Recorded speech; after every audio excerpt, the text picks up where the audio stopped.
आज बघा जनावरं सगळीच बांधून पडलेली.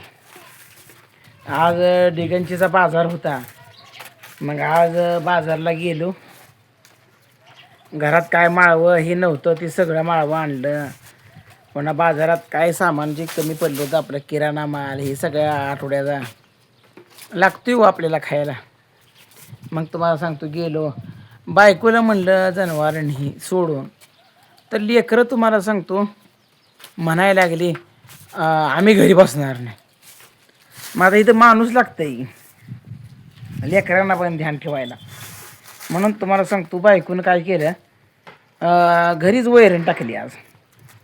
आणि मसरं काय हिंडवायची नाही ती मी तुम्हाला सांगतो, चांगली मसरं हिंडवून आणतो. पण काय करायचं, बायकोला उन्हात फिरायला नकोच म्हणते अहो. आणि पोरं बाजाराला नेऊन काय जमत नव्हतं. बारकी पोरं आहे ती, बाजारात कुठं काय झालं काय माहीत. आणि मसरं तुम्हाला सांगतो निवांत उभा राहिली ती रोत करत. आता शान मुलकाचं पडलं हे वही. अजून बायकून तुम्हाला सांगतो शानसुद्धा काढलं नाही, इतका व्हायचा काय. घरी बांधलेली ती बांधलेली, मग शान तर टाकायचं. शानसुद्धा टाकलं नाही बघा. आता हे मला शान टाकायचं, ह्यांना पाणीसुद्धा अजून पाजलं नाही सकाळ धरणं. हे आता हे पाणी पाजायचं माझं. मी जर मसराकडे असलो ना, तर तुम्हाला सांगतो 2 दिवस म्हणजे 2 टाईम, 2 दिवस म्हणलो 2 टाईम, सकाळचं एकदा पाणी आणि दुपारचं एकदा पाणी, 2 टाईम पाणी पाजून मी जनावर हिंडवायला नेत होतो. आणि संध्याकाळचं 3रं टाईम. आज ह्याला पहिला टाईमसुद्धा नाही. काय करायचं, म्हणजे मी नसलो जनावराकडे, अरे बापरे, ह्या जनावराचं हाल आहे. तर बायकोसुद्धा जनावराचा हाल करते माझी. काय करायचं, माझ्या माघारी आता काळजी ह्या जनावराला कोण करणार. काय करायचं, जनावर टकाटका बघायला लागली तुम्हाला सांगतो होय. मग बघत बसले माझ्याकडे, मालक कवा येतोय आणि पाणी पाजतोय. आता तुम्हाला सांगतो, आता शेणं उचलायची. आता शेणं उचलल्यानंतर पुन्हा हे थोडं झाडून काढावं लागेल. आणि आता मसराने काय केलं सांगू का, घरी बांधल्यामुळं दाव्याचे पिळं घातली आहे.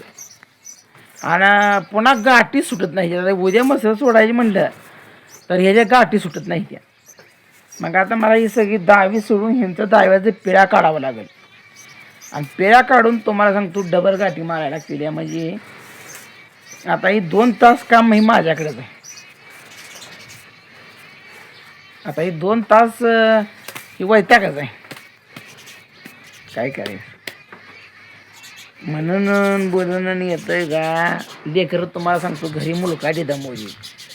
मी घरी असलो की हे लेकरं सारखीच दमवली. त्यात आज सुट्टी, आज सुट्टीत पण तुम्हाला सांगतो लय दमवली. काय करायचं,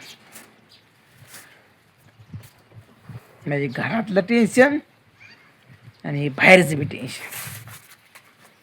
नुसता वैताग आलाय वैताग. पण असू द्या, वैताग आला तरी तुम्हाला सांगतो मागं हटायचं नाही. जीवन जगायचं आहे आपल्याला. संकट आली, वादळ आली, तर ह्या वादळात सुद्धा वटवृक्षासारखा उभा राहायला पाहिजे. बायकोला बी सांगितले काम करायला ढिलं पडायचं नाही, पण चुकारपणा करते. मी असलो का तेवढंच काम करते, मी नसलो का कामच करत नाही. बायकोला बी चांगलं चांगलं म्हटलं, पण ती बायको सुद्धा तुम्हाला सांगतो काम करत नाही, नुसतं मोठं बोलती. काय करायचं, लय कुठं नाही. मला कपडे नाही ती दोस्तानो. आता मला कपडे आणायला लागते ती आणि शिवाय टाकायला लागते. मला ती आयताळी कपडे म्हटलं की मला घालूच वाटत नाही ती. आज गेलतो बाजारला, पण तुम्हाला सांगतो कपडे आणायला पैसेच पुरले नाही. म्हणून तुम्हाला सांगतो महागाई आज. काय करायचं, आता पुढच्या बारीनं म्हटलं जाऊ. कारण का पैसे लागतात ना. कपडे नवीन आणायचे, त्यानंतर ती शिवायला टाकायची, ती शिलाई द्यायची. शिलाई पण आता जवळजवळ 600-700 रुपये शिलाई झाली आहे. मी पहिल्यापासनं पॅन्ट शर्ट ही शिवूनच घालतो. पण तुम्हाला सांगतो, आतापर्यंत तुम्हाला सांगतो, मी आयताही कपडे कधीच घातले नाहीत. मग त्याचं आयताही कपड्याचं माप पण बसत नाही. आता पुढच्या रविवारी जाऊन कपडे आणणार. कपडे आणावंच लागतील, त्याच्याशिवाय जमत नाही. थोडा उशीर का होईना. आता पुढचा दुधाचा पगार आला की त्यात तुम्हाला सांगतो पहिल्यांदा कपडे आणायचे, त्याच्याशिवाय जमत नाही. झटावं लागतंय, झटल्याशिवाय काय.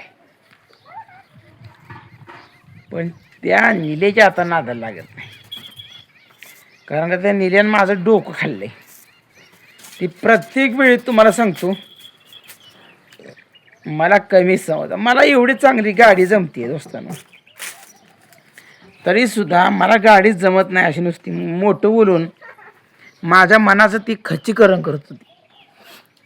पण गाडी आली पाहिजे, गाडी येते असं प्रोत्साहन देत नव्हती हो. मी तुम्हाला सांगतो, आज दिग्गजीला गेलो, गाडी 1 नंबर आणली. गर्दी आज फुल, मुंगी एवढी आज रहदारी रस्ते हायवेवरनं. तरी पण मी गाडी व्यवस्थित नेली बाजारात. पिशवीवरून तुम्हाला सांगतो माळवा आणलं, किराणा माल आणला, आलं. तरी पण त्यांना कसं माहिती आहे, एखाद्या माणसाला नावं ठेवायची सवय असते. म्हणून ती काय करतं, सांधीचं काढतं आणि बाजारात मांडत बसतं. अशी तरा आहे बघा लोकांची. पण आपण या तराकडं बघून चालत नाही हो. त्यांना काय वाटतं, हाय मी हाय, अरे असो दे, तो काय असं ना, तू तुझ्या घरी मोठा, मी माझ्या घरी मोठा. मी आता ती विषय सोडून दिला. कारण का ती मला काय करते, नेहमी त्रास देते. पण आता मी त्याच्या त्रासाला सुद्धा आता दुर्लक्ष करणार आहे.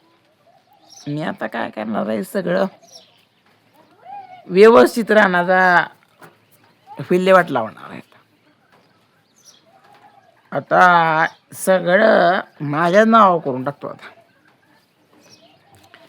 त्याशिवाय जमतच नाही. त्याशिवाय त्याला कसं झालं माहिती आहे का, मी त्यालापर्यंत हलक्यात घेतलं होतं. आता नाही, सगळं नावावर करून टाकतो माझ्या. मग पुन्हा पाया पडत येत आहे मला दे म्हणून.